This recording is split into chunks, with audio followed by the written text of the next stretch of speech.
দেখছেন কলকাতা টিভি। আমি সুচন্দ্রিমা। শুরু করছি বাংলা বলছে। সন্দেশখালী থেকে সিএ, কেন্দ্রের বকেয়া থেকে মোদি হটাও স্লোগান থেকে বাংলায় ৩০ আসনের হুঙ্কার, এই নিয়ে মঙ্গলবার মমতা বন্দ্যোপাধ্যায় ও অমিত শাহের দ্বৈরথের সাক্ষী রইল রাজ্যবাসী। এদিন মালদহে দুটি নির্বাচনী জনসভা ও একটি পদযাত্রা করলেন মুখ্যমন্ত্রী। পূর্ব বর্ধমানের মেমারির রসুলপুরে নির্বাচনী সভা করলেন কেন্দ্রীয় স্বরাষ্ট্রমন্ত্রী অমিত শাহ।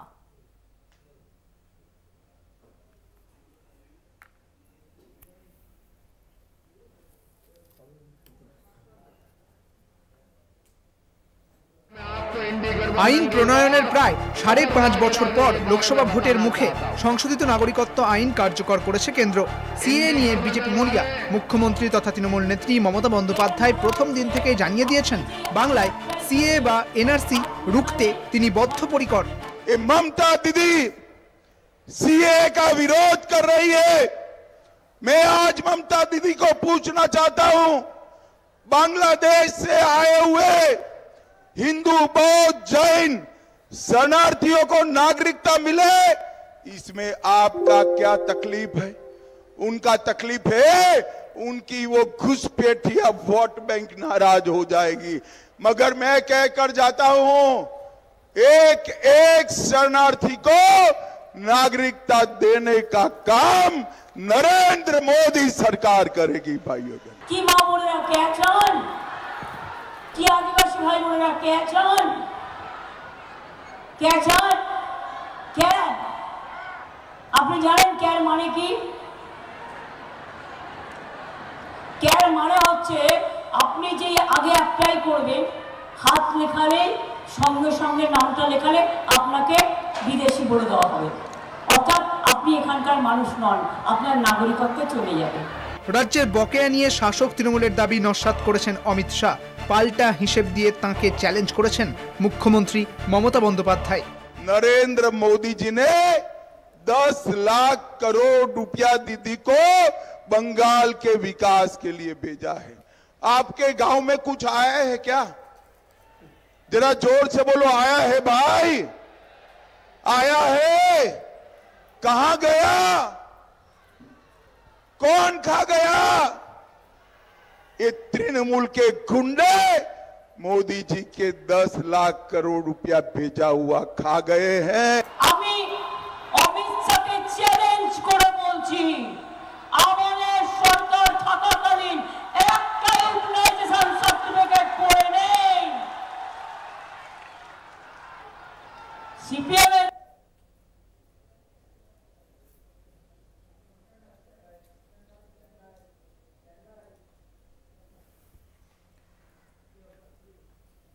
আমরা আজ শুরুতেই এই বিষয়ের উপর নজর রাখছি। কেন্দ্রীয় বঞ্চনা ইস্যুতে একদিকে রাজ্যের মুখ্যমন্ত্রীকে রাজ্যে এসে প্রচারে তোপ দিয়েছেন অমিত শাহ, অন্যদিকে বাংলার উন্নয়নের জন্য নরেন্দ্র মোদীর পাঠানো 10 লক্ষ কোটি টাকা মমতার গুন্ডারা খেয়ে ফেলেছে বলে যে কটাক্ষ এসেছে তৃণমূলের দিকে, তারও জবাব দিয়েছেন। ভোট এলেই সিএ এনআরসি ইস্যু, উন্নয়ন বিকাশের কথা কোথায়, পাল্টা বলছে তৃণমূল। এদিকে আজ ফের একবার 7 দিনের মধ্যে দেখে নেওয়ার চ্যালেঞ্জ শুনেছেন অভিষেক বন্দ্যোপাধ্যায়।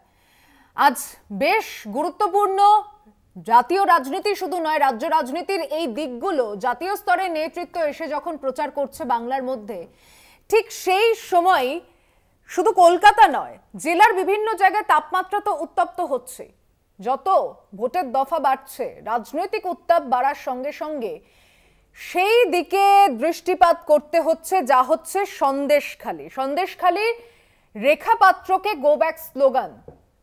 রেখা পাত্র তিনি প্রচারে যখন বেরোচ্ছেন, সেখানকার বিজেপি কর্মী সমর্থকরা এবং গ্রামবাসীরা তারা গো ব্যাক স্লোগান দিচ্ছেন।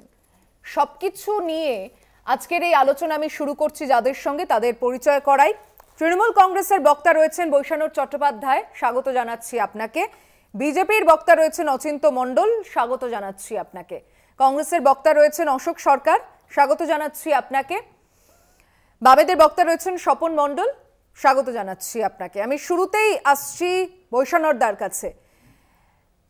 আপনাদের দিকে যে বঞ্চনার ইস্যুতে দুর্নীতির অভিযোগটা খোদ স্বরাষ্ট্রমন্ত্রী এসে বলে যাচ্ছেন, মমতা বন্দ্যোপাধ্যায় বলছেন যে সিএ ইস্যুতে নজর ঘোরানোর জন্য এই কথা বাংলায় এসে প্রচার করতে হচ্ছে। বাদ যাননি আদিত্যনাথ যোগী, তার নিজের রাজ্য ছেড়ে তিনি এ রাজ্যে এসে সন্দেশখালি নিয়ে কথা বলেছেন, আর যেদিকে রেখা পাত্র তাকে গো ব্যাক স্লোগান শুনতে হচ্ছে। এখানে ব্যাপারটা হলো যারা বাংলার বাইরে থেকে আসছেন তারা নিজেদের আয়নায় নিজেদের মুখটা দেখলে ভালো হয়। যোগী আদিত্যনাথের রাজ্যে উন্নাও হাতরাসের ঘটনা ঘটেছে। অমিত শাহ যে রাজ্য থেকে এসছেন সেই রাজ্যে গ্যাংরেপের আসামিদেরকে গলায় গাঁদা ফুলের মালা পরিয়ে বিজেপি পার্টি ছেড়ে দিয়েছে। ইউপিতে আপনারা জানেন কি ঘটনা ঘটেছে, বিজেপির এমএলএ ঘটিয়েছিল এবং তার বাবাকেও, যে ভিকটিম তাকেও মেরে ফেলা হয়েছে, তার বাবাকেও মেরে ফেলা হয়েছে। মণিপুরে ট্রাইবাল মেয়েদেরকে ডবল ইঞ্জিনের সরকার যেখানে রয়েছে সেখানে ন্যাকেট করে রাস্তায় হাঁটানো হয়েছে, সেই ছবি ভাইরাল হয়েছে। সুতরাং আমার মনে হয় আগে নিজেদের জায়গাগুলোকে দেখে এসে এখানে বলুক। রেখা পাত্রকে তার পার্টির মহিলারাই বিক্ষোভ দেখাচ্ছে। প্রথম দিন থেকে আমরা সংবাদ মাধ্যমে দেখছি তাকে মানতে চাইছে না তার পার্টির লোকেরা। এখানে বড় বড় কথা বলা হচ্ছে। আমরা তো বলেছিলাম যে 100 দিনের কাজের টাকা 2021 থেকে বন্ধ করে রাখা হয়েছে, আবাসের টাকা 2021 থেকে বন্ধ করে রাখা হয়েছে। ওরা যে বলছে যে টাকাটা যে খরচার ব্যাপারে যে করাপশন বা দুর্নীতির কথা বলছে, আমি বলছি আপনি শ্বেতপত্র প্রকাশ করে দিন। এই নির্বাচনে মানুষ দেখুক যে কোনটা ঠিক আর কোনটা ভুল। আমার কথা হলো যারা প্রান্তিক মানুষ, গরিব মানুষ, যারা রাস্তা পরিষ্কার করেছেন, যারা জঙ্গল পরিষ্কার করেছেন, যারা মাটি কেটেছেন, তাদের টাকাটা কেন এতদিন ধরে আটকে রাখা হয়েছে? এবং সেই টাকাটা ফাইনালি কিন্তু মমতা ব্যানার্জির সরকার দিয়েছে এবং আবাসের টাকাটাও মমতা ব্যানার্জির সরকার বলেছে ডিসেম্বরের পরে দিয়ে দেবে।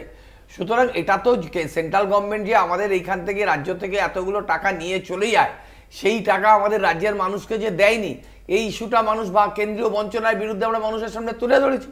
পাশাপাশি আমাদের রাজ্যে কি কাজ হয়েছে সে কাজগুলো আমরা তুলে ধরছি, যার ফলে আমরা এইটুকু মনে করি যে পশ্চিম বাংলার মানুষ হিসাবে, বাঙালি হিসাবে, যে মমতা ব্যানার্জি শক্তিশালী হলে বাংলা এবং বাঙালিরা শক্তিশালী হবে। এতে নরেন্দ্র মোদী বা অমিত শাহ বা আদিত্যনাথ যোগীর রাগ হতে পারে, কিন্তু বাংলার মানুষ চাইছে যে বাংলার প্রতিনিধিত্ব দিল্লি পর্যন্ত যাক এবং একটা বড় সংখ্যায় যাক, যাতে বাংলার কথা আমরা বলতে পারি। আমি অশোকদার কাছে আসছি।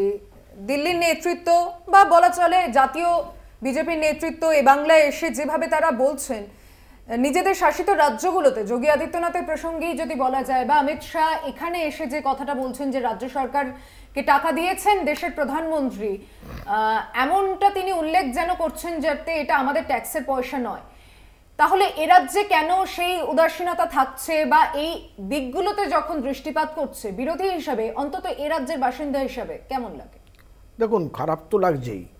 যদি টাকা দিয়ে থাকে, যেটা তৃণমূলের পক্ষ থেকে বলা হচ্ছে শ্বেতপত্র প্রকাশ করুক, সেটা এখনও করতে পারেনি। তার সঙ্গে তৃণমূলকেও বলবো যে, এই রাজ্য সরকারকে বলবো আপনারা সুপ্রিম কোর্টে যাচ্ছেন না কেন? দুটো দিকই আছে আর কি। আর বাংলাকে বঞ্চনা বিজেপি করবে, এটা স্বাভাবিক কথা। ওরা এখানে যেটা চেয়েছিল সেটা হয়নি বা হতে পারছে না, সেই জন্য এরা বঞ্চনা করে গেছে। শুধু বাংলাকে নয়, যে কোনো বিরোধী শাসিত রাজ্যকে এটা করার চেষ্টা করছে, করে এটাকে ওরা মানে জব্দ করে আমি ক্ষমতায় আসবো না কি করে ক্ষমতায় আসবো সেটা তাদের ব্যাপার, সেইভাবে এগিয়ে চলেছে। আপনি দেখুন যে সারা ভারতবর্ষ জুড়ে যেরকমভাবে একটা প্রচার চলছে হিন্দু মুসলমান জাত পাত এই নিয়ে, আর যে মোদী এই যোগী আদিত্যনাথ যে কথাটা উনি বলছেন, ওনার রাজ্যে তো ধর্ষণটা একটা কি বলবো জল ভাতের মতো আর কি। তিনি এটা কি করে বলছেন আমি জানি না। ওনাদের এমপি ক্যান্ডিডেট ধর্ষণের অভিযোগে জার্মান পালিয়ে গেছে। এটা তো তিনি এই মঞ্চ থেকে আজকে যদিও বলেছেন যে তিনি সাসপেন্ড করেছেন এবং কোনো কিছুই রিয়াদ করা হবে না। না না, সে তো বলতেই পারে, বলতে কি দোষ? উনি এখানে 35টা না 40টা আসন পাবে বলেছেন, তাই বলতে তো দোষ নেই। ওরা বলবেই, ওরা এসে বলবে, কিন্তু ওরা কিছু করবে না। ও জার্মান পালিয়ে গেল কি করে? আর তার সঙ্গে তো উনি কর্ণাটক সরকারকেও দুষেছেন যে সিট গঠন কেন হয়েছে বলে।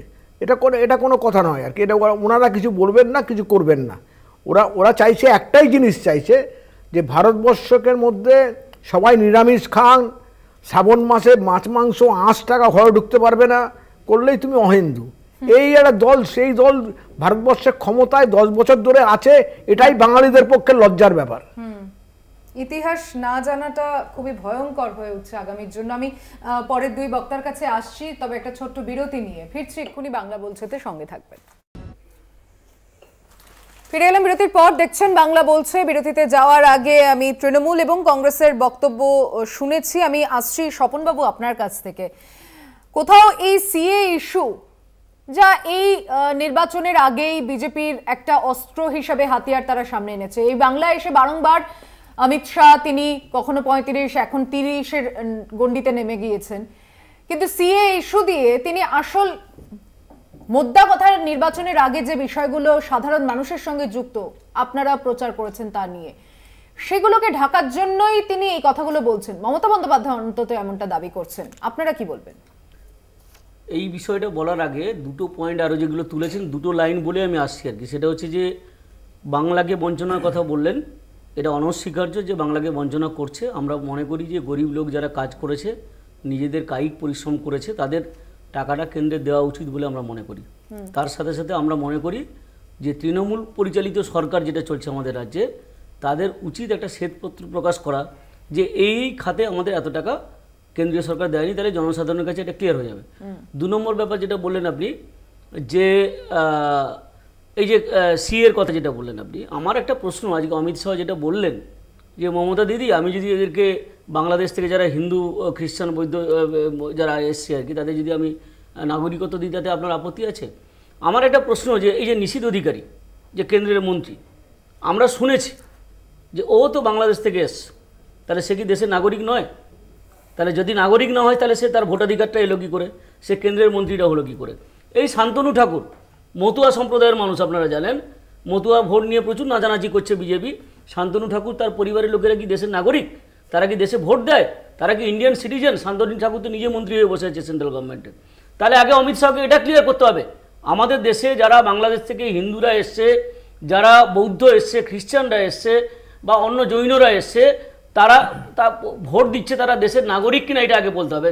তার আলাদা করে কায়ের দরকারটা কি প্রয়োজন ছিল, এটা আগে আমার সাধারণ মানুষের কাছে পরিষ্কার করতে হবে। তারা কি দেশের নাগরিক নয়?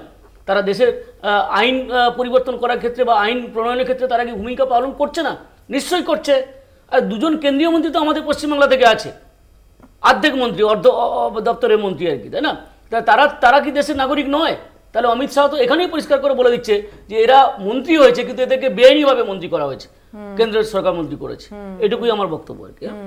আমি অচিন্তর কাছে আসার আগে আমি অভিষেক বন্দ্যোপাধ্যায়ের ওই প্রতিক্রিয়াটা একবার শোনাতে চাইবো। গতকালের পর আজও তিনি 7 দিনের মধ্যে একটি চ্যালেঞ্জের কথা বলেছেন এবং বিজেপির দিকে ছোঁড়া তার সেই চ্যালেঞ্জ নিয়ে কি বলেছেন আজকে একবার শুনবো। আপনারা খালি অপেক্ষা করুন 7 দিন, আপনারা নিজের চোখে দেখবেন যে এরা কিভাবে চক্রান্ত করে সারা ভারতে বাংলাকে কুলসিত করার চেষ্টা করেছে, নিজের স্বার্থ চরিতার্থ করতে। জনসমক্ষে আসবে। কেন আমরা বিজেপিকে বাংলা বিরোধী বলি? প্রধানমন্ত্রী মহারাষ্ট্রে গিয়ে উনি বলছেন মহারাষ্ট্র কো হাম বাঙ্গাল নেই হোনে দেগা। আপনাদের নেতাদের 100 বার জন্ম নিতে হবে বাঙালি হতে গেলে, বাংলার ইতিহাস, সংগ্রাম, আন্দোলন এবং বাংলার মানুষের লড়াই, হার না মানার মানসিকতা জানতে গেলে।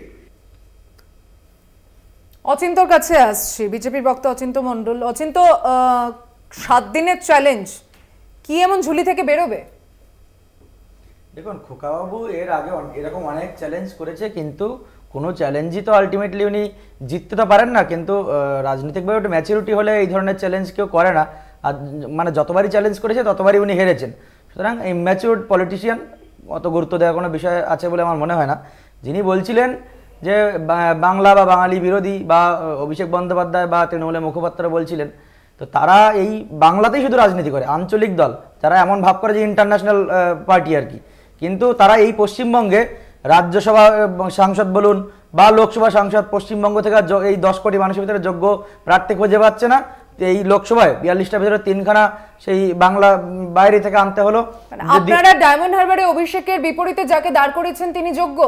অবশ্যই যোগ্য, দুবারের জামানত, অবশ্যই যোগ্য, দুবারের এবং জামানত জমা পড়েছে, লড়াকু স্থানীয় ভূমিপুত্র, লড়াকু, কোনো বহিরাগত নয় ওখানে। দুবার জামানত বাজেয়াপ্ত হয়েছে, দুবার কেন, ওখানে 10 বার যেভাবে লুট হয়েছে বিগত 13 বছরে, সেই ইতিহাস সবাই জানে ওখানকার। ওখানে ভোট তো অভিষেক বন্দ্যোপাধ্যায় করে না, ওখানে গিয়ে ওই যে কি ওর নাম যেন জাহাঙ্গীর বা তার যে গুন্ডা বাহিনী, এই ধরনের লিটল বাহিনী, গুন্ডা বাহিনী, বোমা বাহিনী যা পুষে রেখেছে। নির্বাচন কমিশন কি করে? ভোট করানোর কথা তো নির্বাচন কমিশন। দেখুন, নির্বাচন কমিশন আর সেন্ট্রাল বাহিনী এসে রাতারাতি পশ্চিমবঙ্গের পরিস্থিতি পাল্টে দিতে পারে না, কোনোদিনই কারোর পক্ষে সম্ভব না।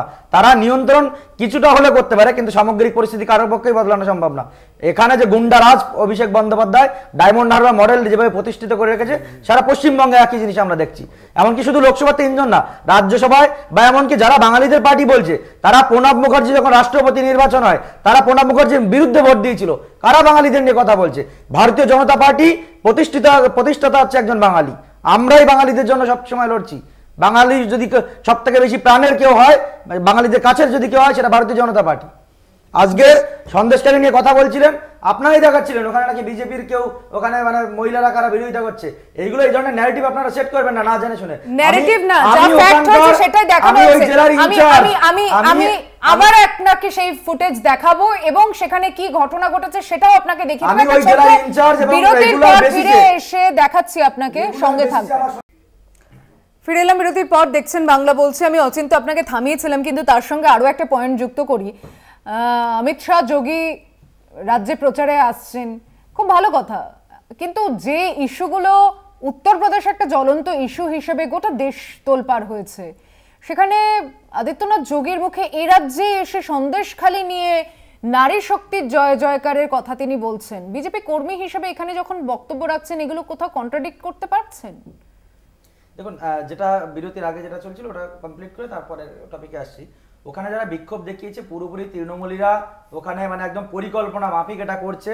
এবং মানে বিগত বহুদিন ধরে আমি ওই জেলায় যাই, মাঝে মাঝে ঘুরে দেখেছি, এবং তারা মহিলাদের যে সম্মান করতে পারে না বলেই রেখা পাত্রের মতো একজন মহিলা প্রার্থী এবং তার সাথে ওই জেলার ইনচার্জ অর্চনা মজুমদার দিদিকেও যে ধরনের হ্যাকাল করেছে, বা আজকের দিনে যে বসিরহাটে যে রাস্তা ঘিরে যে অবরোধ বা আন্দোলন হলো, আমাদের যুব মোর্চার নেতৃত্বেই হলো, এবং আমরা তার পুরোপুরি আপডেট রেখেছি সারাদিন ধরে। সেখানে খড়িগ্রাম বলে একটা জায়গা, বসিরহাট উত্তরে বিধানসভা, সেখানে রং করছিল, দেওয়াল লিখন করা, সেখানে গিয়ে তৃণমূলীরা যেভাবে মারধর করেছে এবং মানে প্রায় মানে হসপিটালাইজ এবং সে আহত অবস্থায় যেভাবে তাকে উদ্ধার করা হয়েছে, সেটা খুব মর্মান্তিক। বিরোধী দলরা কেউ কি মানে দেওয়াল লিখন পর্যন্ত করতে পারবে না? আজকের আপনি বলছেন যে উত্তরপ্রদেশ থেকে যোগী আদিত্যনাথজি এসছেন। যোগী আদিত্যনাথজি উত্তরপ্রদেশের সরকারে আসার আগে সারা দেশ জুড়ে জানতো যে উত্তরপ্রদেশে গুন্ডারাজ চলে। যেখানকার মুজফ্ফরনগর বা এলাহাবাদ বা যে বিভিন্ন জায়গা, যে বেনারস থেকে শুরু করে বহু জায়গায় যে ধরনের ধর্মীয় দাঙ্গা, সেই দাঙ্গা মানে সারা আমরা ছোটবেলা থেকে শুনতে শুনতে বিভিন্ন খবরে দেখতে দেখতে বড় হয়েছে। এগুলো উস্কানিমূলক বক্তব্য, এই ধরনের উল্টো করে নিদান দেওয়ার হুঁশিয়ারি, এটা আপনি বাংলায় কবে পেয়েছেন? আমি শুনেছি, পুরো বক্তব্যটা আমি শুনে এসেছি, আমি বলছি। এবং বিগত যে 7 বছরের ওখানে বিজেপি সরকার, আপনারা একটা দাঙ্গার নাম এখানে বলুন তো যে বিগত 7 বছরে, যে কারণ গুন্ডারাজ খতম। এবং উনি যেটা বলেছেন যে রামনবমীতে পশ্চিমবঙ্গে বা বিশেষ করে মুর্শিদাবাদের মাটিতে যে ধরনের মুখ্যমন্ত্রী উস্কানিমূলক বক্তব্যের কারণে রামনবমীর র্যালিগুলোতে হামলা হয়েছে, উনি বলতে চাইছেন এই ধরনের ধর্মীয় মিছিলে যদি কেউ সাম্প্রদায়িক হামলা করে, তাহলে তাকে এইভাবে উল্টে টানিয়ে সাজা তাকে দিত। এবং স্বাভাবিক, উনি ভালো কথা বলেছেন। ধর্মীয় দাঙ্গা কেন বাধাবে? যারা বাধাবে তাদেরকে এই ধরনের শাস্তি অবশ্যই দেওয়া যোগ্য। চাপে পড়ে প্রজ্বল রেভান্নাকে সাসপেন্ড করলেন এবং মানে চাপে পড়ে এই কড়া বার্তাটা এই বাংলাতে এসেই অমিত শাহকে জানাতে হলো। বৈষ্ণবদা, আসলে যে পার্টিটার জন্মই দাঙ্গা করে, যে পার্টিটার দাঙ্গা ছাড়া কোনো রাজনৈতিক গণ আন্দোলনের ইতিহাস নেই, আপনি এতক্ষণ বলেছেন, আমি বলেছি একটা কথা, মানুষের বিশ্বাস করে না। একটা পার্টি যার রেসিপিটাই হলো দাঙ্গা করে, আপনি গুজরাটের গোধরা থেকে শুরু করে মিরাটের দাঙ্গা থেকে শুরু করে, এরা হলো দাঙ্গাবাজ এবং এদেরকে বিভিন্ন সময় বিভিন্ন রাজনৈতিক নেতা অসভ্য বর্বর বলে চিহ্নিত করেছে। কারণ এদের রাজনীতিটাই হলো মেরুকরণের রাজনীতি, মানুষের ভেদাভেদের রাজনীতি, যেটা ভারতবর্ষের সংবিধান, ভারতবর্ষের বহুত্ববাদের সাথে যায় না। যেই বিচারধারা করতে শুরু করলো, বিচারধারাটা একটা অন্য পৃথক বিচারধারা নিয়ে আমরা বিশ্বাস করি। আমরা মমতা বন্দ্যোপাধ্যায়, তৃণমূল কংগ্রেস বা আমরা যারা বিজেপি বিরোধী, আমরা বিশ্বাস করি যে ভারতবর্ষের সবাই আন্ডার ওয়ান আমব্রেলা থাকবে। আর কেউ বিশ্বাস করে যে এই দেশটাকে তাদের রাজনৈতিক গদির লোভে মানুষে মানুষে বিভাজন করবে, বেসিক্যালি এই জায়গাটা থেকে ওদের সঙ্গে লড়াই। আর আমি জানি না যোগী আদিত্যনাথ এত কথা বলছেন মহিলা নির্যাতন নিয়ে, উনি নিজের আয়নায় নিজের মুখটা আগের বারও তো বললাম, দেখুন ওনার হাতরা সোনার, উন্নাও ওনার, উনি যাদের গডফাদার মানেন, সেই গুজরাটে গ্যাংরেপের আসামিকে গাঁদা ফুলের মালা পরিয়ে ছাড়া হয়েছে। ওনার যে ডবল ইঞ্জিন সরকারের এত পাবলিসিটি করেন, তারা ট্রাইবাল মহিলাকে রাস্তায় ন্যাকেট করে হাঁটিয়েছে। আর কি ওরা করবে? ওদের ওই যে কুস্তিগিরটা, ওই যে যাকে এমপি করেছে, যার পাশে বসে থাকে নরেন্দ্র মোদী, সে কি করেছে? সুতরাং ব্রিজভূষণ, ওরা প্রত্যেকে, ওরা মহিলাদের কোনোদিন, আজকে একমাত্র মহিলা মুখ্যমন্ত্রী হলো মমতা বন্দ্যোপাধ্যায়, তৃণমূল কংগ্রেস হলো মহিলা পরিচালিত একটা রাজনৈতিক দল, মমতা বন্দ্যোপাধ্যায়ের দল হলো মহিলা পরিচালিত, তৃণমূল কংগ্রেস পরিচালিত মহিলা পরিচালিত দল। আপনি বললেও তো হবে না। সেটা আমরা শুনেছি, ধর্ষণের কন্যাশ্রী, আজকে চরিত্র নিয়ে প্রশ্ন, লক্ষ্মীর ভান্ডার, সবই ছোট ঘটনা। এবং কর্ণাটকে এমন একটা ঘটনা, মানে গত কয়েকদিনে এই ভিডিও কেলেঙ্কারি সামনে আসার পর, কংগ্রেসের হাতে এরকম একটা বড় অস্ত্র আসার পর, আজকে এই রাজ্যে এসে অমিত শাহ যেটা ঘোষণা করলেন, আপনারা কি তার ভোটে ফল পাবেন? আমরা কি পাবো না পাবো বড় কথা নয়, বড় কথা হলো কি বিজেপি এখান থেকে উৎখাত হোক, সেটাই আমরা চাই। আমাদের ফল তো জনগণ যা দেবে তাই আমরা পাবো। আপনারা শূন্যে নামবেন, শূন্যে। ভাই আমি তোমার সঙ্গে কথা বলি, আপনি কথা বললে বলবে কি? না তুমি, আরে ভাই আমি জানি তুমি একটা ছোট লোকের দল, হয় না? আরে ভাই তুমি সাপোর্ট করছো, জার্মানে পালিয়ে গেছে তোমাদের ক্যান্ডিডেট, তিনজন একদিকে, আমি একা একদিকে। তো আরে আমরা তিনজন একদিকে, তুমি একা একদিকে, তুমি ভাবছো কেন তুমি একা? আমরাও তোমার সঙ্গে আছি, আমরাও তো দেখতে পাচ্ছি তিনজন একদিকে। বলুন এবার। আরে ভাই তুমি যে দলটা করো, নরেন্দ্র মোদী একজন প্রচারক, তো হ্যাঁ তো মানবে তো? হ্যাঁ প্রচারক। তুমি দিলীপ ঘোষ একজন প্রচারক, মানবে তো? হ্যাঁ। নরেন্দ্র মোদী 15 মিনিট অন্তর ড্রেস পাল্টায়, তো মোটামুটি 4-5 লাখ টাকা। এই প্রচারকের একা দেখিনি, খুশাবাউ ঠাকরেকে প্রেসিডেন্ট দেখেছি, অল ইন্ডিয়া প্রেসিডেন্ট। প্রচারকের ভিতরে পার্থক্য আছে, উনি এখন দেশের প্রধানমন্ত্রী। আরে প্রধানমন্ত্রী অটল বিহারী বাজপেয়ী ছিল, উপপ্রধানমন্ত্রী লালকৃষ্ণ আদবানিও ছিল। তারা এরকম করে 5 মিনিট অন্তর ড্রেস পাল্টাতো না। আমি দেখিনি 5 মিনিট অন্তর ড্রেস পাল্টাতে, আর একজন প্রধানমন্ত্রী তারা মানে বলছি তো কথা বলতে, শুনো না, দিলীপ ঘোষ প্রচারক, 5 বছরের এমপি, তার 3.5 কোটি টাকার ফ্ল্যাট, তার 4 কোটি টাকার সম্পত্তি, আমরা কেউ দেখিনি। দেখনি তো, তোমার ভুল ভাই, না দেখে থাকলে তুমি ভুল করেছো, তোমার অত্যন্ত ভুল হয়েছে। আইডিয়াল ভিলাতে যে ফ্ল্যাট, উনি এমপি যে এমপি তে কত টাকা মাইনে পায়? 1.5 লাখ 2 লাখ টাকা নিতে পারেন উনি। আরে চ্যারিটি দিয়েছে, তা হতে পারে, হ্যাঁ সঠিক। মোদিকে যেমন ওই এরা টপ চ্যারিটি দিয়েছিল, বিজয় মাল্লা টাল্লা ওরকম চ্যারিটি দিতে পারে। ঠিক কথা, ঠিক কথা। দিলীপ দার মানে পৈতৃক কোনো সম্পত্তি কিছু নেই নাকি? দিলীপ যেরকম বাড়িতে এসছে, পৈতৃক সম্পত্তি কিছু নেই, তার দাম মানে উনি প্রচারক বলে কি ত্যায্যপুত্র হয়েছে নাকি? পৈতৃক সম্পত্তি দেখায়নি, দেখিয়ে যে 30। আপনি মানে ব্যক্তিগত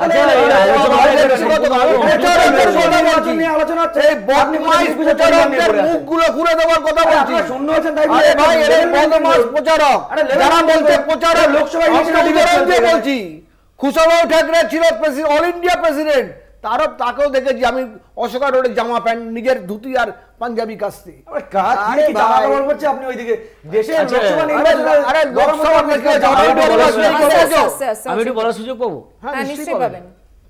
আরে একটা তো মানুষের অনেস্টির একটা দাম থাকে, সেটা উনি বলতে চাইলেন, সেটা বুঝতে পারবে না তো। এখন তো আর বিজেপিটা অনেস্টি বলে কিছু নেই, টোটাল বিজেপিটা ডিসঅনেস্ট। না বলবো এখন ডিজির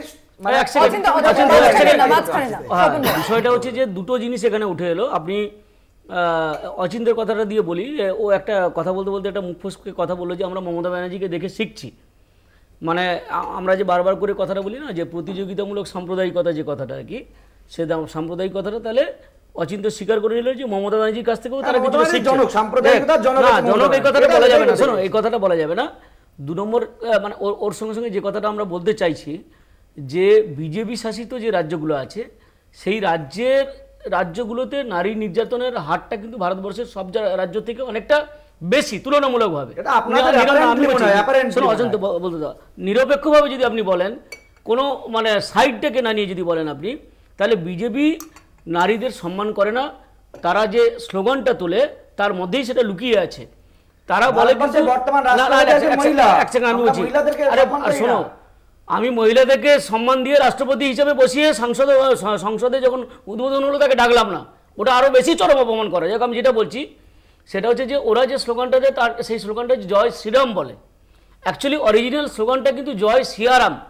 আমরা জানি জয় সিয়ারাম মানে হচ্ছে সীতার নামটা আগে। না, আমরা সিয়ারামও বলি। তাহলে না, সিয়ারাম তোমরা বলনি, তোমরা যে এটা মাত্র হুঙ্কার আমি দিয়ে এটা প্রমাণ করতে তোমরা পারবো যে না, যেভাবে আমরা জয় গলা ফুলিয়ে শ্রীরাম যেভাবে বলি। জয় শ্রীরাম করে স্লোগানটা দাও, আমরা জয় শ্রীরাম এটা বলি। এর থেকে বোঝা যায় যে নারীদের তোমরা সামনে নিয়ে আসতে আপনাদের চাও না। শুনতে মাঝে মাঝে অসুবিধা হয়, নারীদের আমরা সামনে শ্রীরামও বলি, না না, সিয়ারামও বলি, আমরা এটা দুটোই অত্যন্ত বলি। কর্কশ শোনায়। মানে শ্রীরামকে ব্যবহার করে মানুষকে থ্রেট করা যায়, দেবতাকে ব্যবহার করে মানুষকে আতঙ্কিত করা যায়, সেটা তোমরা প্রমাণ করে দিচ্ছ। একটা জিনিস বুঝতে হবে, আমরা কাউকে থ্রেট করি না, আমরা এটা বোঝাই যারা ভারতবর্ষে আক্রমণকারী তারা at least বুঝুক আমার প্রশ্নটা যে শোনো, সিস্টেমে কি আমি পাওয়া, আমি এটাই বলছি বোঝাতে চাই। কারা আক্রমণকারী? না, আক্রমণকারী মুঘলরা আক্রমণকারী। কোথা থেকে কোথায় আরে, নিয়ে আরে, আরে, এই এটা প্রসঙ্গটা আজকে বলছি। আলোচনা হচ্ছে না। আমি যেটা বলছি, আর একটা বিষয় ছিল যেটা, সেটা হচ্ছে যে এই যে যোগী আদিত্যনাথ, অমিত শাহ এরা মাঝে মাঝে বাংলা ভ্রমণে আসছেন, তাতে কিন্তু বাংলার বা বাঙালির মানুষের বাঙালির মন কিন্তু জয় করতে ওনারা পারবেন না কোনোদিন। আমরা পরিষ্কারভাবে বলি, এটাই আমাদের অ্যানালিসিস, এবং এই অ্যানালিসিসটা সবসময় প্রমাণিত হবে সত্য, যে গণতান্ত্রিক উপায়ে জনগণের সমর্থন, স্বতঃস্ফূর্ত সমর্থন নিয়ে বিজেপি এই রাজ্যে কোনোদিন ক্ষমতায় আসতে পারবে না। যেরকম ঠিক না? আপনারা যেরকম- অষ্টম বামফ্রন্ট না, আমি যেভাবে অন্যান্য রাজ্যে চুরি করে ডাকাতগুলোকে বিজেপির মধ্যে ঢুকিয়ে, যারা দেশকে লুট করেছে, সম্পদ লুট করেছে, তাদেরকে বিজেপির মধ্যে ঢুকিয়ে বেশ। তারা ক্ষমতায় এসে দেখা সেই যাবে। চাল এখানে চালার চেষ্টা আরে, করছে। আরে, আরে, এবং আরে, সফল আরে, হবে। আসছি, ভারতবর্ষ উপহার দিয়েছি, আসছি, একটা সোনার ভারতবর্ষ ছোট্ট উপহার বিরতিতে দিয়েছি যেতে আমরা। হচ্ছে, এ বাবা, ফিরছি এত এক্ষুনি বাজে। বিরতির পর। বাংলা বলছে তো, সঙ্গে থাকবেন। আমি একটু না, 7 পরে 13 ফিরে এলাম বিরতির পর, দেখছেন বাংলা বলছে। আমি বক্তব্য শোনার আগে একবার অমিত শাহ রাম মন্দির প্রসঙ্গে বাংলায় নির্বাচনী প্রচারে এসে কি বক্তব্য রেখেছেন শোনাবো। जब राम मंदिर बना तब उनको निमंत्रण भेजा गया, ममता दीदी को भी दिया, भतीजे को भी दिया, मगर वहां नहीं गए। क्यों नहीं गए मालूम है वर्तमान वालों? क्यों नहीं गए? ये वो घुसपैठियों से डरते हैं, इसलिए रामलल्ला के प्राण प्रतिष्ठा में नहीं गए, मगर मोदी जी ने प्राण प्रतिष्ठा कर दी।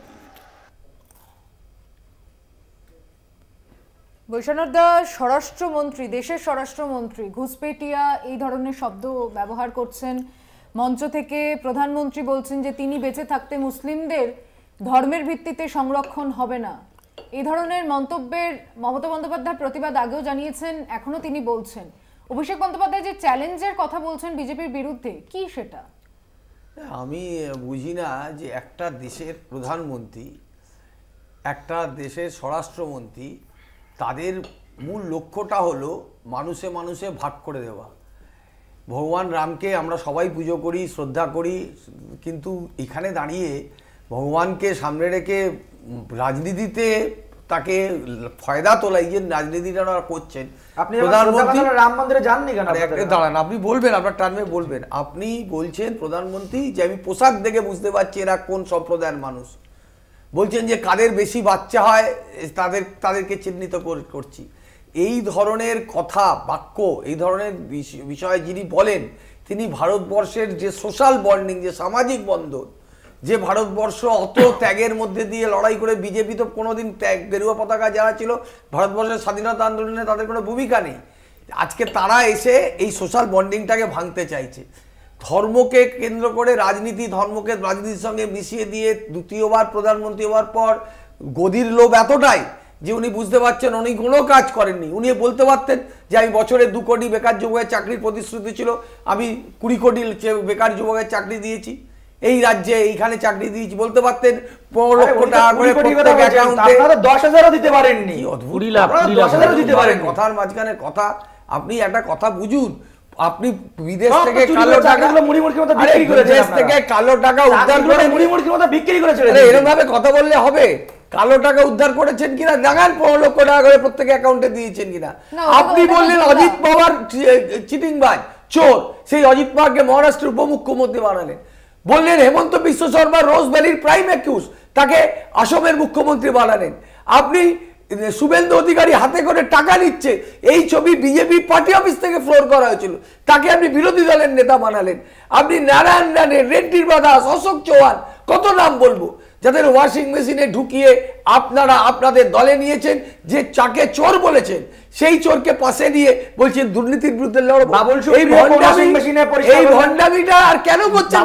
গান গিয়েছিল কালীঘাটের টালি চালা, ওই চলে না। বাবুল সুপ্রিয় কোন ওয়াশিং মেশিনে ধরা হলো?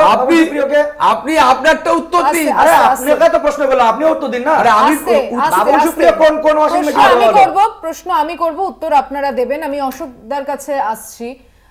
আপকি বার 400 পারের থেমে গেছে, প্রথম দফার পরেই কিন্তু আর শোনা যাচ্ছে না, এবং যেটা শোনা যাচ্ছে সেটা এতটাই উস্কানিমূলক, শুধুমাত্র এ রাজ্য বলে না, দেশের যেখানেই তিনি যাচ্ছেন কংগ্রেসের দিকে তির্যকভাবে আক্রমণ আসছে প্রধানমন্ত্রী, স্বরাষ্ট্রমন্ত্রীর মুখ থেকে।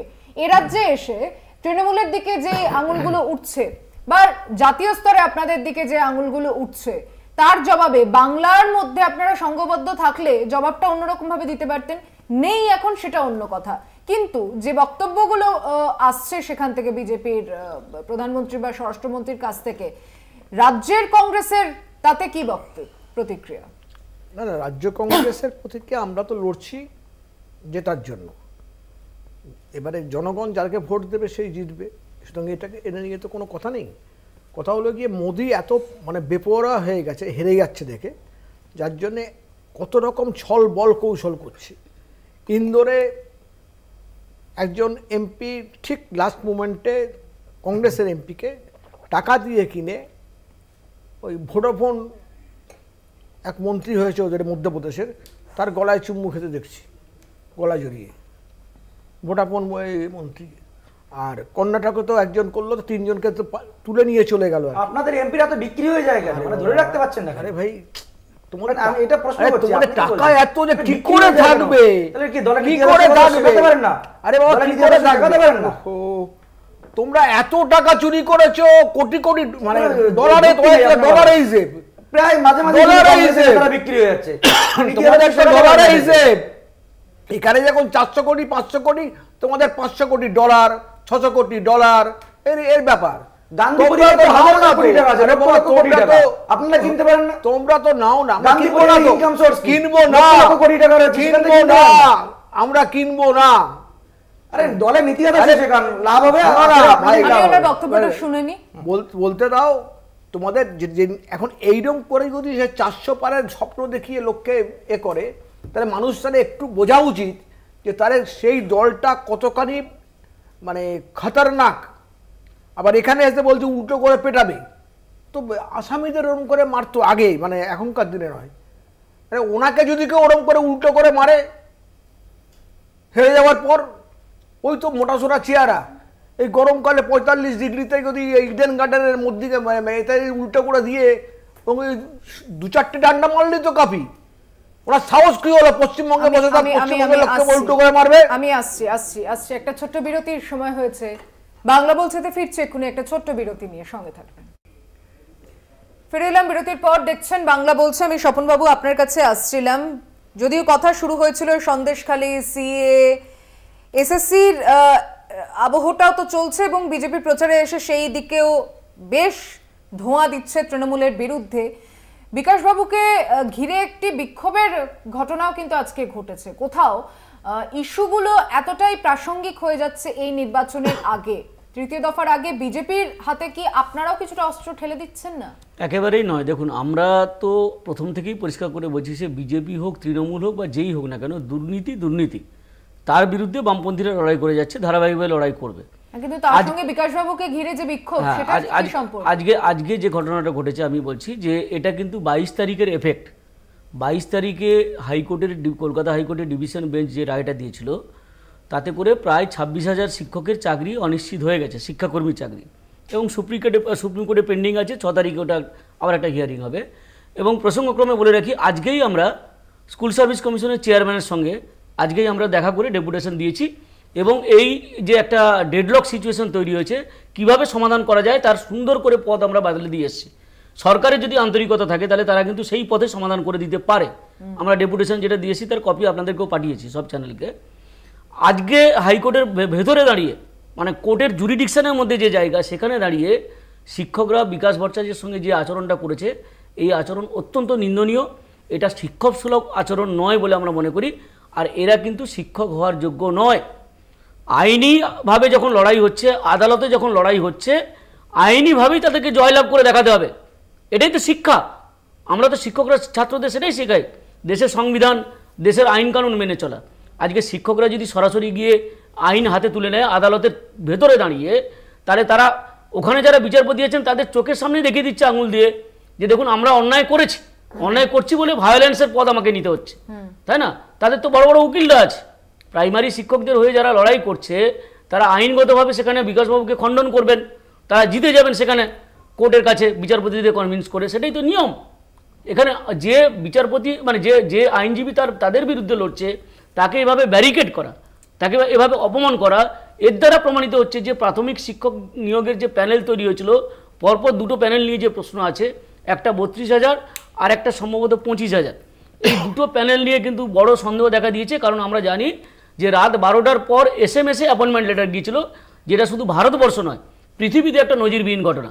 SMS-এর মাধ্যমে অ্যাপয়েন্টমেন্ট লেটার। এই যে শিক্ষকগুলো যারা আজকে এটা বিক্ষোভটা দেখিয়েছে এরাই কিন্তু তার ফল ছিল। এবং এই যে যৌথ সংগ্রামী মঞ্চ যেটা বসে আছে শহীদ মিনারে, এই শিক্ষকদের একটা বড় অংশ কিন্তু ওখানে বসে আছে। এটা ভালো করে মনে হবে, সরকারকেও কিন্তু চিন্তা ভাবনা করতে হবে। এগুলোকে আপনারা এন্টারটেইন করবেন না, আমরা জানি। বরং যদি কিছু ভুল হয়ে থাকে সেই ভুলটা সংশোধন করে নিন, আগামী দিনে শিক্ষা ব্যবস্থাটা বেঁচে যাবে। আমাদের পশ্চিমবঙ্গের অচিন্তর কাছে আসছি। সন্দেশখালীর প্রসঙ্গ যখন এলোই এবং সন্দেশখালী নিয়ে বিজেপির এ রাজ্যে যে কর্মসূচি তাও আমরা দেখেছি, কিন্তু কোথাও শুধুমাত্র সন্দেশখালী নয়, বিজেপির ভিতরের স্তরে যারা প্রার্থী হতে পারেনি তাদের মধ্যেকার এই ক্ষোভ। কারণ বিভিন্ন জায়গা, সুরাতের ছবি যদি আমরা দেখি, ইন্দোরের ছবি আমরা যদি দেখি, আমরা সাধারণত মানে কলেজের নির্বাচন, মিউনিসিপ্যালিটির নির্বাচন কি পঞ্চায়েত নির্বাচন, মানে এবার বিধানসভা লোকসভা তো বিনা প্রতিদ্বন্দ্বিতায় জিতে যাচ্ছে বিজেপির প্রার্থী, কোথাও এর ধাক্কাটা বিজেপির অন্দরে আপনারা এর পরে সামলাতে পারবেন? দেখুন, এখানে যারা উইথড্র করেছে তারা ভারতীয় জনতা পার্টির সঙ্গে আগামী দিনে উন্নয়ন যজ্ঞে শামিল হবে সেই হিসেবে তারা তুলেছে। কিন্তু মমতা ব্যানার্জিও ঠিক বলছে, মমতা ব্যানার্জিও পশ্চিমবাংলায় ঠিক বলছে উন্নয়ন যজ্ঞে শামিল হচ্ছে। তৃণমূল ভয় দেখিয়ে অস্ত্রের মানে আঘাতে বা অস্ত্রের ভয় দেখিয়ে উইথড্র করতে বাধ্য হয়।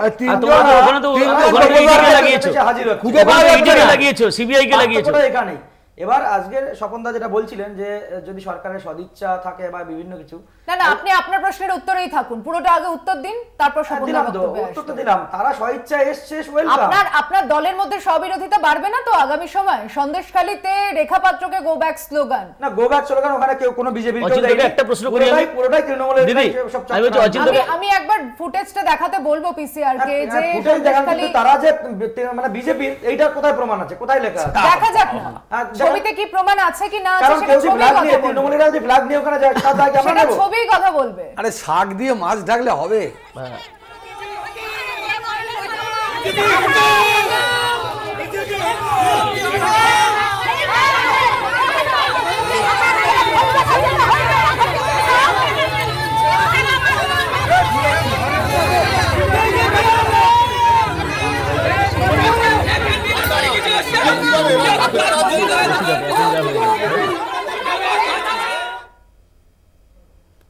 আঙুল উঁচিয়ে তিনি যেভাবে গ্রামবাসীদের দিকে এগিয়ে যাচ্ছেন, ইনি এনাদের জনপ্রতিনিধি, দুদিন আগে এনাদের কাছে ভোট চেয়েছেন, আজকে আঙুল উঠিয়ে কথা বলছেন। দেখুন, সবাইকে গ্রামবাসী বললে হবে না। এখানে তৃণমূলরা যারা বিজেপি সেজে মানে যেভাবে দলের নামে বদনাম করার চেষ্টা করবে বা তৃণমূলের উস্কানি থেকে কেউ মানে বিরোধিতা করে মিছিল করবে বা গায়ে হাত তুলবে, তাদেরকে আমরা গ্রামবাসীও বলতে রাজি নই বা বিজেপির কেউই তারা নয়। সুতরাং এটা নিয়ে মানে ফেক ন্যারেটিভ তৈরি করার কোনো একটা প্রশ্ন আমার অচিন্ত আছে। এটা কি তুমি মনে করো না যে এই যে বিক্ষোভটা আর কি, এই বিক্ষোভটা শুধু বিজেপির বিরুদ্ধে নয়, শুভেন্দু অধিকারীর বিরুদ্ধেও বিক্ষোভ? কারণ শুভেন্দু অধিকারী এই ক্যান্ডিডেটকে কিন্তু চাপিয়ে দিয়েছে ওখানে। এটা তো তৃণমূলের স্থানীয় কালচার, মানুষের- এটা তো তৃণমূলের কালচার, না, না। বিরোধীদেরকে প্রচার করতে দেবে না, এটা তো তৃণমূলের না, না, কালচার। এটা তোমার বিজেপির মধ্যে অন্তর্দ্বন্দ্ব নয় তো। যেখানে দেয়াল লিখতে দিচ্ছে না আমাদের, বিনা এটা তো তৃণমূলের প্রতিদ্বন্দ্বিতায় কালচার। প্রার্থী জিতে যাওয়া আর দলের ভেতরে গোষ্ঠীদ্বন্দ্ব, যারা আমাদের দলে কোনো প্রার্থীপদ গোষ্ঠীদ্বন্দ্ব নেই। পায়নি, এটা- যারা প্রার্থীপদ পায়নি, আসানসোল আপনারা যোগ্য অযোগ্য বাঁচতে দেখুন পারছেন না। দেখুন প্রার্থী সব দলে কম বেশি ক্ষোভ বিক্ষোভ থাকে, কিন্তু আমাদের দলে সব নিউট্রাল হয়ে গেছে সেইটা নিয়ে, কারণ আমাদের কোনো ব্যক্তি মুখের উপর নির্ভর করে না, দলের নীতি হচ্ছে শেষ কথা। আরে লোক- দল না, না, তোমাদের সব মুখ করে দল মোদি। একটা টিকিট দিয়েছে, মোদি, সেই মোদি সিনেমার মুখ। বাকিরা সেটা মেনে নিয়েছে। ঘোষণাটা এটাও তৃণমূলের মানে সাজানো ঘটনা। মানে শাক দিয়ে মাছ ঢাকার দেখুন, অনেক রকম উনি বৈষ্ণব চেষ্টা দাদাদের করলেন। দলে আরে আমাকে যেরকম- বলতে দিন, যেমন please। সুদীপ বন্দ্যোপাধ্যায় আরে, টিকিট পেলে আরে, ওদের মুখপাত্র দলের মানে আরে, একটু প্রধান বলতে- মুখপাত্র কুণাল ঘোষ, আমি ওনার বক্তব্যটা শুনে আমাদের ওই ধরনের ঘটনা শুনে ঘটে নিই না। না, শুনেন। আমাদের ওই ধরনের ঘটনা ঘটে না। সমস্যাটা হলো শাক দিয়ে মাছ ঢাকার চেষ্টা করছে উনি অনেকক্ষণ ধরে, কিন্তু এটা পরিষ্কার হয়ে গেছে ছবিতে যে রেখা পাত্রকে ওদের দলের লোকেরাই মানতে চাইছে না। ওখানে আর একজন আমি- বিজেপি কর্মী দেখিয়ে দিন, আমি- একজন দেখিয়ে দিন। আমি আপনাকে একজন, আমি single। আমি আমি জানি ওখানে একজন মহিলা বিজেপি নেত্রী অনেকদিন ধরে ছিপ ফেলেছিলেন, তিনি পাননি, অন্য চ্যানেলে তার সঙ্গে দেখা হয়েছিল, তাদের ক্ষোভের কথা তিনি বলেছেন। এবং আরো অন্যান্য অনেকে, শুভেন্দু অধিকারী পরে এসে সমস্তটা দখল করে নিচ্ছে, বিজেপি আগ্রাসী, এটা বিজেপি মানে পার্টির যেরকম আপনাদের মধ্যে উত্তর আলোচনা কলকাতা চলছে, সুদীপ বন্দ্যোপাধ্যায় ভার্সেস আরে কুণাল ভাই, ঘোষ, তাই তো? আপনার কথা মানে কেন বলবো? আপনাদের তো এরকম চলছে, আপনাদের আপনারা দেখুন, অন্য কোনো আপনারাই জায়গায়। লোক হাসাচ্ছেন, আমাদের দলে নেই, আপনারা আমাদের মারামারি দলে এই করছেন ধরনের নিজেদের কিছু- মধ্যে, আমাদের দলে এই ধরনের কিছু চলছে আপনার না। বিরুদ্ধে ক্ষোভ হচ্ছে আপনার পার্টির লোকেদের, আরে সেটা আমরা তারপরে দেখছি, আপনারা কুণাল লোককে ঘোষ, সুরাটে সুদীপ প্রার্থী হতে বন্দ্যোপাধ্যায়ের দিলেন না, বিরুদ্ধে একজন আপনারা কাউন্সিলরকে বসিয়ে মধ্যপ্রদেশে দিচ্ছেন। অচিন্ত প্রার্থী শুনি হতে না, দিলেন না। কাউন্সিলরকে অচিন্ত বসিয়ে শুনি, দিচ্ছে অবস্থান অচিন্ত বিক্ষোভে। শুনে নিন, ওনার বক্তব্যটা শুনে নিন। আপনারা আপনাদের সুরাটের প্রার্থী হতে দিলেন না বিরোধী কাউকে, আপনি কি মধ্যপ্রদেশে হতে দিল না? হতে তারা দিলেন withdraw করে নিয়েছে, এবার স্বেচ্ছায়। না না না না না পুরো তিনজন withdraw করে নিয়েছে। প্রফেসরকে তোমরা তুলে নিয়ে গেছে, এখনো তার খোঁজ পাওয়া যায়নি। মিথ্যা কথা এখানে বলবেন না, কেউ কাউকে দেবেন কিসের মিথ্যা কথা? কিসের মিথ্যা অল কথা? ইন্ডিয়া চ্যানেল সবাই দেখাচ্ছে সব মিথ্যা কথা। কিসের মিথ্যা কথা? স্বেচ্ছা তিনি উইথড্র করেছেন। আপনাদেরটা হলে স্বইচ্ছায় আর অন্যদেরটা হলে জোর আমরা করে। অনুব্রত মডেল ফলো করছি না, এই তো আমরা অনুব্রত মডেল অনুব্রত- follow এই করছি আমি না আমি আমরা। শোনো একটা কথা বলি অচিন্ত, তুমি কিছুক্ষণ আগে জাহাঙ্গীরের কথা বলছিলে, ডায়মন্ড হারবার মডেল, তাই না? তাহলে জাহাঙ্গীরের বিরুদ্ধে যদি অভিযোগ করো যে সে অ্যাবডাকশন করে, সে লোককে জোর করে নমিনেশন উইথড্র করতে বাধ্য করে, তাহলে মোদি মডেল, আমি তাহলে এটা বলবো তো মোদি মডেল, কারণ হচ্ছে গুজরাটের লোক হচ্ছে মোদি, তিনি দেশের প্রধানমন্ত্রী, এটা ঘটনা, কিন্তু তিনি গুজরাট থেকেই তার উত্থান হয়েছে। তাহলে গুজরাটের মতো জায়গায় প্রধানমন্ত্রী যেখান থেকে রিপ্রেজেন্ট করছেন, সেই জায়গায় যদি একজন প্রার্থীকে তার প্রপোজারদের অ্যাবডাকশন করতে হয় না, এই ধরনের কিছু বলতে হবে না। বিজেপিকে, না, না, মিথ্যা কথা বলো না। ভাই, ভাই, তুমি আর মোদি এক নয়। না, আপনারা আরে ভাই, তিনজন- মোদি আপনারা মিথ্যা তিনজন কথা বলছে, ঠিক আছে, একদিকে লড়তে হবে। তুমি মিথ্যা আপনারা কথা বলছো না, না। এটা লড়ার প্রশ্ন না, আমি আর নৈতিকতার প্রশ্ন বলছি যে একটা নৈতিকতাই বলছি আমি। প্রধানমন্ত্রী, আমি কারণ বলছি আমরা অনুব্রত না, না, মডেল আমি বা বলছি কি, ডায়মন্ড মডেল আমি একটা করি কথা না। বলি, শোনো না, আমরা জাহাঙ্গীর মডেল, আমি আমার প্রশ্নটা অন্য জায়গায়, আমি প্রশ্নটা দেশের লোক তাকে প্রধানমন্ত্রী হিসেবে বসিয়েছে নির্বাচিত করে, এটা তো অস্বীকার করা যাবে না। তাহলে তিনি তো একটা মডেল রাখতে পারতেন যে আমাদের রাজ্যে এই ধরনের কোনো সন্ত্রাস হবে না, এই ধরনের কোনো মডেল তো এটা কি করে হয়, এটা কংগ্রেসের প্রার্থী প্রপোজারকে তুলে নিয়ে যাবে একদম এবং সেখানে আনকন্টেস্টেড এটাই জিতবে। মডেল। তাহলে এই যে 400 কথা তোমরা বুক ফুলিয়ে বলছো, আমরা বেড়ে এখন 400 না, আমরা এখন 450 আর- বলছি। এই যে আমরা এখন আর 400 কথা বলছেন না। সাড়ে চারশো, সাড়ে এখন চারশো আর বলছি। 400, সাড়ে চারশো বলছি। এক গ্যাসের কারণ দুটো পেজে ভোট হওয়ার পর আমরা 450 বলছি এখন। খুব খারাপ অবস্থা বিজেপি। দুটো পেজে ভোট হওয়ার পর আমরা 450 বলছি। প্রতিবেশী দেশগুলোকেও জুড়ে দিয়েছেন না না, নাকি? এখানে 543 খানা সিট রয়েছে, 545 খানা সম্ভবত এখন। তো সেখানে আমরা 450 বলছি। একটা দেশের জিনিস- মধ্যে না 100টা, অচিন্ত দেশের মধ্যে 100টা এমন সিট আছে যেখানে আপনারা নেই, আপনারা কোথায়? নেই। কোথায় সেটা? দেশের মধ্যে এমন 100টা সিট আছে তুমি উত্তর যেখানে পূর্বের BJP রাজ্যগুলো নেই। ধরো, ওখানে না, শূন্য। এরকম নেই। আমরা কিছু জায়গায় ওরা সহযোগী- সহযোগী কোথাও দুর্বল থাকতে পারি, কিন্তু আমরা অশোকদা, বিনা প্রতিদ্বন্দ্বিতায় আমরা বলছি 450 পাবো এখন আমরা। এখন একটা গুরুত্বপূর্ণ বিষয়, একটা শুধু আমি পয়েন্টটা আলোচনা করে আমি চলে যাচ্ছি, সেটা হচ্ছে যে বিষয়টা হচ্ছে যে একসময় 2019-এ আপনারা জানেন একটা স্লোগান উঠেছিল, হর হর মহাদেব, হর হর মোদি, মনে আছে আপনাদের? না না, হরর মহোদয় বলেনি। হ্যাঁ, না, ঘর না, ঘর মোদি, ঘর ঘর ঘর ঘর মোদি, আমি বলছি হর হর মোদিও বলেছিল, আমি বলছি হ্যাঁ, হরর মোদি বলেছে, বলেছে ঘর ঘর মোদি, হরর মোদি। বেনারসে ঘর ঘর মোদি আমরা শুনি। আর একটা কথা চালু হয়েছিল 56 ইঞ্চি ছাতি, মনে আছে আপনাদের? এখন কিন্তু সব বাজার থেকে হাওয়া, মানে মোদি ম্যাজিক যে কথাটা একটা খাওয়ানোর চেষ্টা করেছিল মোদি মিডিয়া বা যেটাকে গদি মিডিয়া আমরা বলি, সেটা কিন্তু বাজার থেকে হাওয়া হয়ে গেছে। মোদি ম্যাজিক বলে কিছু নেই। বিজেপি ভারতবর্ষ থেকে ফিনিশ। আমরা 450 দিকে এগোচ্ছে। দেখুন, এখানে পঞ্চায়েতে এরকম হয়, আমি জানতাম। পঞ্চায়েতে ভোটে নমিনেশন দিতে দেয় না, তুলে নিয়ে যায়, এই যে এখন কলেজের ভোটে আমরা দেখেছি, কলেজের ভোটে মিউনিসিপ্যালিটির ভোটে আমরা দেখেছি। ঠিক কথা, মানে তৃণমূল মডেল আর কি, কিন্তু আমরা সেটা বিশ্বাস করি না। কিন্তু ওই যে পঞ্চায়েতের ভোটের পশ্চিমবঙ্গের মডেল নকল করে মধ্যপ্রদেশের ওই কি বলে ভোডাফোন নেতা আর কি, আর ওই সুরাটে এটা যে হতে পারে এটা আমি ধারণাই করতে পারিনি। এই জিনিসটা আমি চিন্তা করতে পারছি। আমি একটা কারণ বলছি, এবার অন্য জায়গায় যাচ্ছি। মধ্যপ্রদেশে যদি ইন্ডিয়া কেন চলে আরে এসেছে? ভাই অন্য কারণ আপনাদের কাটার শোনো না আমার কথা শোনো। আরে অরুণাচলে ভোট হয়ে গেল 10টা আসন এমন যেখানে এইভাবেই বিনা প্রতিদ্বন্দ্বিতায় প্রার্থীরা জিততে দেয়নি। আমি তো 400 টার্গেট করে এগিয়েছিল। নর্থ ইস্টের পুরো মডেলই মোদি যে পাল্টে দিয়েছে, উন্নয়ন মোটামুটি উন্নয়ন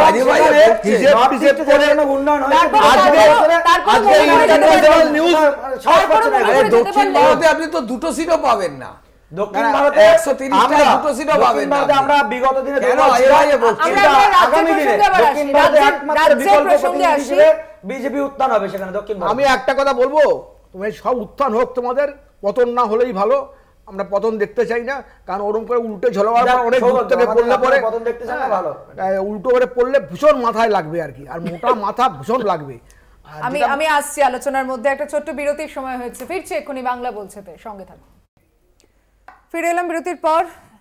আমরা একেবারে শেষ সেগমেন্টে এসেছি। প্রত্যেকের কাছে এই বিতর্কে না গিয়ে এক এক করে আমি উত্তর চাইবো, এবং শুরু করেছিলাম যেখান থেকে যে আজকে মহাপ্রচার পর্বে আমরা মুখ্যমন্ত্রীর তোপ শুনেছি। দেশের স্বরাষ্ট্রমন্ত্রী এ বাংলায় এসে প্রচারে যে বাক্যগুলো তিনি খরচ করেছেন, রাজ্যের দুর্নীতি প্রসঙ্গ থেকে শুরু করে একেবারে তুষ্টিকরণের সেই রাজনীতির প্রসঙ্গ থেকে শুরু করে সন্দেশখালী প্রসঙ্গ, সবটাই তিনি টেনে এনেছেন। কিন্তু নির্বাচনে আমরা প্রথম দুটো দফার মধ্যে যা দেখেছি তাতে ভোটের আগে বিজেপির নেতৃত্ব যারা এখানে এসে প্রচার করেছিল সেই কথাগুলো কিন্তু আর আসছে না। আসছে মেরুকরণের রাজনীতির প্রসঙ্গ। বাংলা তথা গোটা দেশের রাজনীতিতে সেটা আগামী দফাগুলোর আগে কি প্রভাব ফেলতে পারে সেটা যেমন একটা গুরুত্বপূর্ণ ইস্যু, ঠিক তেমন ভাবেই জাতীয় রাজনীতি তোলপাড় হচ্ছে বা তোলপাড় করার চেষ্টা হচ্ছে যে ইস্যুগুলো নিয়ে মিডিয়ার একাংশের মধ্যে সেই প্রচারের আলো কিন্তু আমাদের আলোচনার মধ্যে এসেছে। আমি খুব সংক্ষেপে প্রত্যেকের কাছ থেকে জানতে চাইবো, এবং আলোচনা শেষ করার মধ্যে দিয়ে যে প্রসঙ্গগুলো উঠে এসেছে, এক তো দুটো নির্বাচনী সভা এবং সেখান থেকে উস্কানিমূলক বক্তব্য। অচিন্ত, কোথাও কি মনে হচ্ছে এই বাংলায় 2021-এ আপনারা যে ধাক্কাটা পেয়েছেন 2024-এ সেই ফলগুলো আবারও বেকায়দায় আপনাদেরকে ফেলবে এবং সংখ্যাটা আরো কমতে পারে? এবং 2021-এ কোনো ধাক্কা নয়, আমরা তিনটি আমাদের বিধায়ক ছিল, সেখান থেকে 200 পারের কথা বলেছিল, সেখান থেকে 77 মমতা ব্যানার্জি 42-0 বলেছিল গতবার লোকসভায়। 42-0 হয়েছিল কি? সেটা তো প্রত্যেকটা রাজনৈতিক দল তাদের নির্বাচনী প্রচারে থাকতেই পারে, সেটা বড় কথা নয়। এখানে 2021-এ আমরা 3 থেকে 77-এ গিয়েছি। পশ্চিমবঙ্গে আমরা প্রধান এবং একমাত্র বিরোধী দল হিসেবে স্থান নিয়েছি, এবং আগামী দিনেও একের পর এক আমাদের বিভিন্ন জায়গায় সাংগঠনিক শক্তি বা জনপ্রতিনিধির দিক দিয়ে আমরা বাড়ছি, এবং আমরা আগামী দিনে এই পশ্চিমবঙ্গে একমাত্র বিকল্প দল হিসেবে ক্ষমতায় আসবো, এটা সত্যি কথা। এবার এই যে মনে করেন এই যে ভোটের আবহাওয়ায় যে বিভিন্ন রকম আপনারা বলছেন যে উস্কানিমূলক বক্তব্য বা বিভিন্ন কিছু, এই উস্কানিমূলক বক্তব্য আমরা বলছি না, আমরা শুনতে পাচ্ছি। এই উস্কানিমূলক বক্তব্য তো মমতা ব্যানার্জি নিজেই রাজনৈতিক প্রচারে প্রথম দিন থেকে শুরু করেছে। সংখ্যালঘু ভাইদের বলছেন যে আপনারা রমজান মাসটা একটু চুপ থাকুন। তার মানে কি বলতে চাইছেন? যে রমজান মাসের পরে বোমা গুলি বারুদ নেমে পড়ুন, এটাই বলতে চাইছে? রামনবমীর আগে এরকম উস্কানিমূলক বক্তব্যের কারণেই বিভিন্ন জায়গায় ধর্মীয় দাঙ্গা হয়েছে। তাহলে একমাত্র উস্কানিতে রাজ্যের প্রশাসনিক প্রধান হিসেবে তিনি এই ধরনের বক্তব্য রাখতে পারেন না। এই যত দাঙ্গা হচ্ছে বা যা কিছু সবকিছু এর জন্য মুখ্যমন্ত্রী মমতা বন্দ্যোপাধ্যায় দায়ী, এবং উনি একটা বিশেষ সম্প্রদায়কে সবসময় যেভাবে রাজনৈতিকভাবে উস্কানি দেয় তার জন্য কিন্তু বিভিন্ন জায়গায় যখন দাঙ্গা তারাই জড়িত। আজকে যোগী আদিত্যনাথ ঠিকই বলেছেন যে এই রাজ্যে বিজেপি ক্ষমতা আসলে উত্তরপ্রদেশের মতো দাঙ্গা মুক্ত একটা রাজ্য আমরা উদাহরণ উপহার দেবো এখানে। আমি একটা কথা বলছি যে বিজেপি পার্টি সমস্তটাই হলো মেরুকরণের রাজনীতির উপর করে। ওরা ডেভেলপমেন্ট ইস্যুটাকে সামনে আনতে পারেনি, এবং তার জন্য এবারে 400 পার বলছে না। আমি শুধু অনেক কিছু বলেছি, দুর্নীতি, তুষ্টিকরণ, অনেক কিছু বলেছি। আমরা 450 পার বলবো। আজ এই লাস্ট যে ফেজ ইলেকশনটা হলো সেকেন্ড ফেজে, তাতে একটা নরেন্দ্র মোদী সেদিন এসে এখানে একটা কথা বলেছিলেন, সেই কথাটা আমি একটু বলছি। উনি বলেছিলেন যে আমি বাংলাকে খুব ভালোবাসি, গতবারে আমি গত জন্মে নিশ্চয়ই আমি বাঙালি ছিলাম, আর যদি না হয়ে থাকি তাহলে আগামী জন্মে আমি বাঙালি হয়ে জন্মাবো। আমার না ওর কথাটা শুনে মনে হলো ওই বসে আঁকো প্রতিযোগিতায় যেরকম হয় না, সেরকম যদি মিথ্যের করে প্রতিযোগিতা আপনার সেই ফার্স্ট প্রাইজ নরেন্দ্র মোদীকে দিতে হবে মিথ্যে কথা বলা। আপনি বলুন না রুটি কাপড়া মাখানে কি দিলেন? মুশকিল ব্যাপার, মাছ পরে ঠিক করলে ঠিক করুন।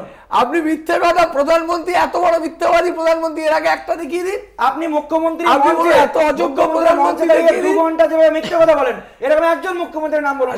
আমি তো বললাম প্রধানমন্ত্রী হিসাবে এত মিথ্যাবাদী প্রধানমন্ত্রী নিজেই তো বলেছেন যে আমি খুব মিথ্যে কথা বলতে ভালোবাসি। অশোকদা দেখুন, এই যে যেটা বললেন আপনি, যে মোটামুটি এখন যে হিন্দু মুসলমান এসব যে ভাগাভাগি হচ্ছে, এটা নিয়ে পৃথিবী জুড়ে যারা নাম করা সংবাদ, Washington post, Times, new York Times, তারাও পর্যন্ত এটা নিয়ে লেখালেখি করছে। ভারত বিরোধী কিছু মিডিয়া ভারতের বিরুদ্ধে তারা লিখবে, তাতে আমি যাদের নাম করেছি তারা কেউ ভারত বিরোধী নয়, প্রচুর ভারত বিরোধী, তাদের ইন্টারন্যাশনাল অবস্থান হচ্ছে ভারত বিরোধী। তুমি ভাই কেন চিৎকার করছো?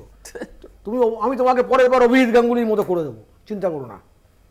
জিনিসটা কথা নয়, জিনিসটা হলো গিয়ে এই যে জিনিসটা হচ্ছে, এই জিনিসটা হলে মানে সারা দেশের মধ্যে একটা বিভাজনের রাজনীতি করার চেষ্টা হচ্ছে।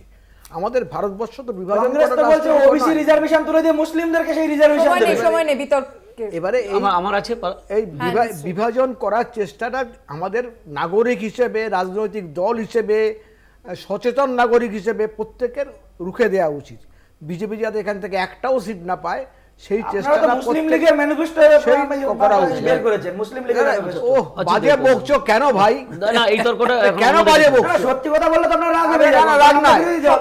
দেখুন এবার আমার পালা। বিষয়টা হচ্ছে যে বিভাজনের রাজনীতি করে আমাদের বাংলাতে কেউ সুবিধা কোনোদিন করতে পারেনি, বিজেপিও তা করতে পারবে না। কিন্তু প্রশ্নটা দেখুন, অত্যন্ত দুর্ভাগ্যের বিষয়, আজকে বিজেপি একটা জাতীয় দল, তারা ইলেকশন ক্যাম্পেইন করছে ভারতবর্ষের বিভিন্ন প্রান্তে, প্রধানমন্ত্রী স্বরাষ্ট্রমন্ত্রী সবাই যাচ্ছেন। কোথাও আমাদের দেশের চাষিদের কথা, কৃষকদের কথা বলছে? কোথাও আমাদের দেশের যারা খেতমজুর, তারা যন্ত্রণার মধ্যে আছে, কষ্টের মধ্যে আছে, তাদের কথা বলছে? কোথাও বেকার যুবকদের কথা, যারা অন্ধকারের মধ্যে পড়ে আছে আমাদের দেশে, কোথাও বলছে? এরা শুধু বলছে ধর্মের কথা বলছে, এরা শুধু সম্প্রদায়ের কথা বলছে, এরা শুধু বিভেদের কথা বলছে। এভাবে মানুষে বিভাজন করে, মানুষে ভেদাভেদ সৃষ্টি করে তারা ভারতবর্ষের যে 80% মানুষ যাদের দৈনিক ইনকাম 20 টাকার কম, সেই লোকগুলোর কথা কিন্তু একবার বলছে না। সেই লোকগুলোর কথা বলছে না, মোদির মুখে একবার কথা বলছে না। তারা বলছে যে শুধুমাত্র দলের উপরে, দান ধ্যানের উপর আপনাদেরকে নির্ভর করব, আপনাদেরকে স্বাবলম্বী করার চেষ্টা করব না। প্রধানমন্ত্রী কিন্তু একবার বলছেন না যে আমরা এমন প্ল্যান করছি যে আগামী দিনে আমাদের যে জিডিপি গ্রোথ হবে, আমাদের দেশের অর্থনীতি বাড়বে। এত মিথ্যা প্রচার একজন প্রধানমন্ত্রী, একজন স্বরাষ্ট্রমন্ত্রী করতে পারে, কল্পনা করা যায় না। একমাত্র বিজেপি দল থাকলে তাহলে এটাই সম্ভব হয়। কথা হলে তাহলে সিএ নিয়ে প্রচার করতে হতো কেন? আমি তো সেই কথাটাই বলছি। আমাদের ঘোষিত অবস্থান, বিগত দিনে আমরা যেগুলো প্রচার করেছি সেগুলো আমরা ক্ষমতায় দেশটা সর্বনাশ আর করবেন না, প্রত্যেকটা করেছি। দেশটা সর্বনাশ আর করবেন না, ভোটের আগে বলছি দেশটাকে ভাগ করার চেষ্টা করছেন। আর সময় নেই, বিজেপিকে ভারতবর্ষের মানুষ এখন প্রত্যাখ্যান করবে, এটা নিশ্চিত হয়ে যাবে। বিজেপিকে এবারে প্রত্যাখ্যান করবে মানুষ। যারা এতক্ষণ টেলিভিশনের উপরে আমাদের সঙ্গে ছিলেন, বাংলা মঞ্চ আপাতত এখানেই শেষ করছি। দেখছেন কলকাতা টিভি, রাত দিন। ঠিক আছে, চলো।